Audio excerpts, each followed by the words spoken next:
Have thought sledding and snowmen in April. But for others, the spring snow made for a mess. And I was like, am I going to be stuck here all day? Trees toppled by the weight of the snow stretched the commute out for hours. And later, serious questions for leaders as those without a home are left in the cold. Why is it difficult to open that many shelter beds on short notice? Your news starts now. Good evening. We've rechecked the calendar, and yes, it does say April 11th, though that may be hard to believe. Thanks for joining us tonight. I am David Molko. And I'm Laurel Porter. Has the snow melted where you are? Some areas are still covered in white, while others are a mess of green from downed trees. Yeah, we have team coverage of the aftermath, beginning with Chief Meteorologist Matt Zaffino. And Matt, this unseasonably wintry weather isn't quite done with us yet. No, it's not. In many areas in the West, hills are still an absolute mess. Trees down, power's coming back, but still some snow stuck up there. You can see on Doppler radar, snowing on Mount Hood. We got some snow showers over the coast range. The valleys have largely dried out. The stars have been out, but still we've had a few lightning strikes in the last hour from this new batch of showers that are coming on shore of the Oregon coast right there by Tillamook. Things will be fairly quiet for the next couple hours, but there are more showers on the way, both rain and snow. Look at the temperatures, though. 38 in Portland, Vancouver holding at 43, 34, though, King City, 36 in Hillsborough, 35 in Happy Valley. So it's cold out there already, but it's not as cold as it was this time last night in most spots. Hillsborough's 3 degrees warmer, Vancouver 5 degrees warmer than the same time last night. So again, that's one difference between tonight and last night. And while I've got some snow showers in the forecast for the overnight hours and tomorrow morning, it won't be anything like it was this morning. Now, we could get some freezing of water on roadways tonight because some of the roads are still wet, slush, snow still melting out, and the snow levels dropping to about 1,000 feet, maybe 500 feet tonight. But any sticking snow will be far lighter than what we had this morning, up to an inch, maybe up around 1,000 feet. I think most areas will see less than that. However, as David alluded to, we're not done yet. We get another chance of snow showers tomorrow night as the cold weather is going to linger for several days, guys. More on that in a bit. Back to you. Oh boy, more to come. Well, the snow combined with fallen trees made for a real travel nightmare for some. Highway 26 was shut down for nearly 7 hours, and the detour was a mess. The highway is back open, but some streets are still blocked off. Let's bring in Alma McCarty now, who's live for us in Northwest Portland with an update on what to expect tomorrow morning and the rest of the week. Alma? Well, Laurel, the snow may have melted from the roads, but of course the cleanup continues. I'm on Northwest Cornell Road where a tree fell on some power lines, obviously knocking out the power there. But then it also halted work on the tunnel that's a little ways behind me. And this is just one of several spots throughout the area that is still dealing with the after effects of that severe winter weather. April snow showers caused quite the backup Monday morning. Lots of people stuck and turned sideways. Drivers tried navigating slick roads. Several ran into closures or impassable stretches in Northwest Portland. I've been stuck on here. Now it's going on an hour and 20 minutes, just to try to get to where I'm at right now. In my head, I'm always like, there's always something that happens on Mondays, but I didn't expect this to be that crazy or chaotic. Jesus Montes Gonzalez left Hillsborough for Northeast Portland, sure to get on the road 15 minutes early. Maybe I underestimated what I was doing, but I think everybody else didn't know what that was happening. He spent 6 hours stuck on the road, half the time on Highway 26. Downed trees near the Oregon Zoo blocked all lanes of the freeway, closing it in both directions for nearly 7 hours.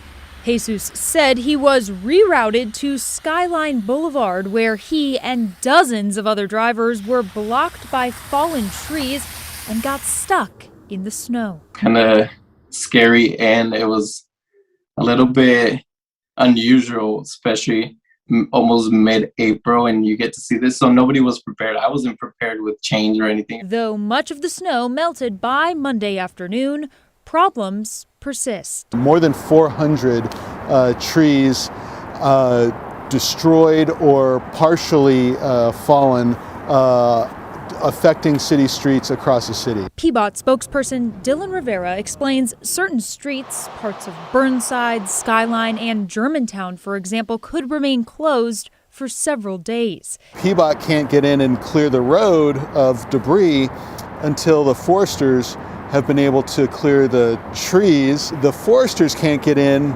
to take out those large trees until it's safe for them to operate because of the power lines being down. PBOT crews also keeping an eye out for roads refreezing and the possibility of black ice.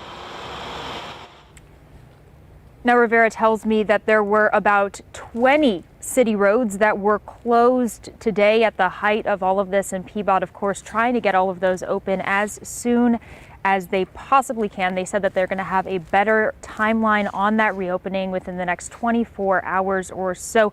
Meantime, Rivera recommends you go on ODOT's Trip Check website before your drive, or even check out PBOT's road closure map. Back to you. Well, the bottom line there could be a couple days in the West Hills, if not longer. Alma McCarty, thank you, Alma. From there, let's head north of the Columbia. Some folks in parts of Clark County hit with close to a foot of snow. Our Catherine Cook is in Camas tonight with more on this late season surprise. It was the celebration heard round the metro area. Out this window, cherry blossoms covered in snow.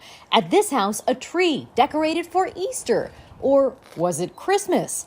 And why not make a backyard fire in the snow? At every turn, a paradox of eye-popping beauty, head-scratching confusion, and calendar-checking just to make sure that, yes, it really is April 11th. So last week I was golfing, and then today we're playing in the snow. David Moore got around 8 inches of snow at his home in Camas. Parts of Clark County saw nearly a foot. For the kids, snowball fights. Okay. That meant no school. It also meant no power for thousands of families like the Moores. Their saving grace, a fireplace that runs on batteries, and a neighbor with some D-cells to spare. Because he knows we have 3 little kids and wanted to keep some warmth in the house. So we got that going and kept the fridge shut, and power kicked on around lunchtime. For Clark Public Utilities, it was one repair after another. Here they are near Richfield. Their biggest issue is trees falling into power lines. The snow piled up fast on newly leafed out trees. Their increased surface area like a bunch of open hands holding way too much. Many, like this maple, didn't stand a chance. Others that didn't fall are making people uneasy. You can see how the branches are hanging down and heavy with the weight of that heavy snow. In Southeast Portland, arborist Pete Botke shared that older trees and those not native to the area are at highest risk for falling. He says if a tree crosses any type of roadway or sidewalk, urban forestry can remove it for you. He cautions against trying to do the job yourself. As soon as you hear the crack and the pop, it's going to be too late to run out from under it. I mean, it happens in an instant, and I don't know if you can see the size of that branch. That would not do anybody any favor. Back in Camas, this snow day is almost complete. And that should do it.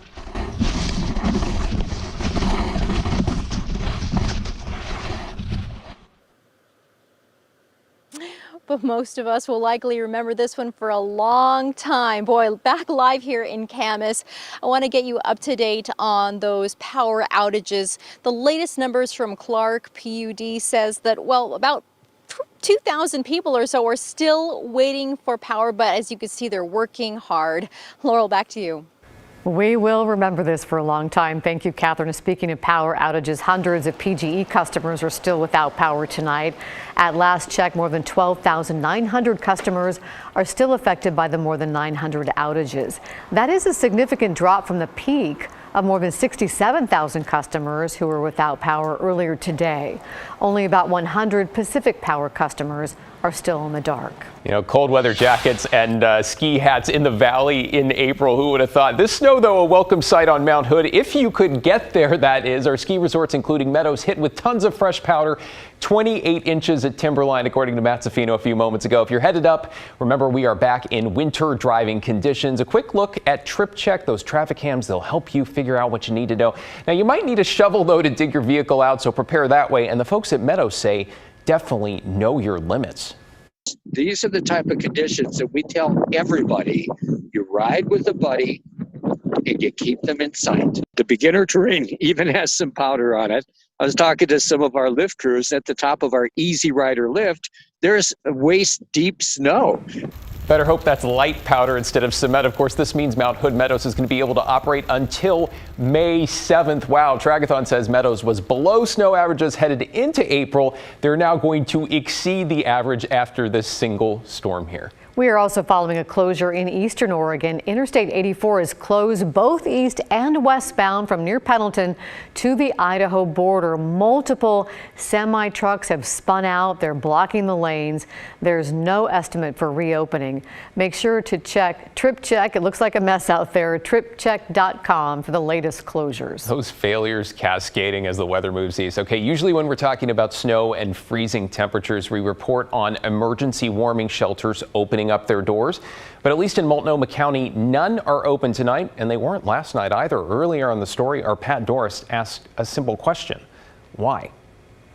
I found out over the weekend Multnomah County did have one, maybe more people watching the weather and the forecast, but it was a very specific forecast at a very specific time. They looked at the forecast from only the National Weather Service, and they looked Sunday morning. Now, at that time, it did not call for snow or temperatures below freezing at the valley floor. Later in the day, the forecast changed and did call for snow. As someone who's an outsider, why is it difficult to open that many shelter beds on short notice? Well, you need a few hundred folks to come out and staff, 4 to 6 sites, right? And you got to get the word out to 211. You've got to get people in charge there. You've got to get the word out to folks to know that they can come to those sites. You've got to make sure the sites are staged. You've got to roll out mats. You've got to make sure there's food service. You've got to make sure folks can get in there. You've got to let TriMet know. There's a lot of steps to do that. Yep, I do get it. But in my opinion, more should have been done last night. Every forecaster was calling for snow by early evening. Our meteorologist, Joe Ranieri, predicted 5 inches of snow in many areas, and he was right. Yes, it is an unusual storm, historic, and much later in the season than normal. But it reveals something about the emergency shelter structure. It reveals an organization that is lumbering and slow. We're living in a time of climate change. Extreme weather is here to stay. Demanding 12 hours lead time to open an emergency shelter is a concept that should be trashed now. That's my opinion. What's your take? Send me an email, thestory@kgw.com, or call and leave a voicemail, 503-226-5090.